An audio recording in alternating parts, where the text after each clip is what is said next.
So if you're looking for a power bank that's all-in-one, built-in cord, so you don't have to provide your own, you might want to give this a shot. This does have quite a few features. Now this was gifted to me so I could show you all the features. Right away you'll see we have a nice black screen here.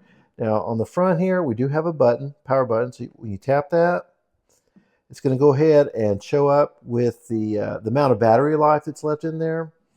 Now there's a couple ways you can charge this. You've got a Type C right here on the top. So that's either an input or an output. You can charge other items with that or charge the unit itself.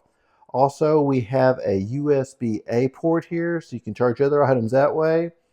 And look at that, built-in receptacles right here, so you can go ahead and plug that into your typical outlet here and go ahead and charge this unit up too. So you got two different ways that you can actually charge this up.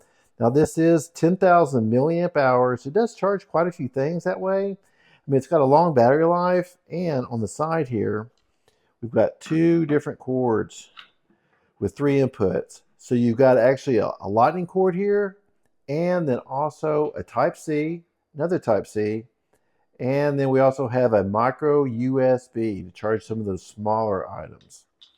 It's pretty compact. Lightweight, it's easy to put in your backpack, purse, things like that. I can even throw this in the back of my pocket. Real easy to use. So with this, I'm able to charge 4 different items at once, and I've got 2 different ways I can go ahead and charge this. So that makes it very handy. I love all the features that it does have, and I hope you found this review helpful.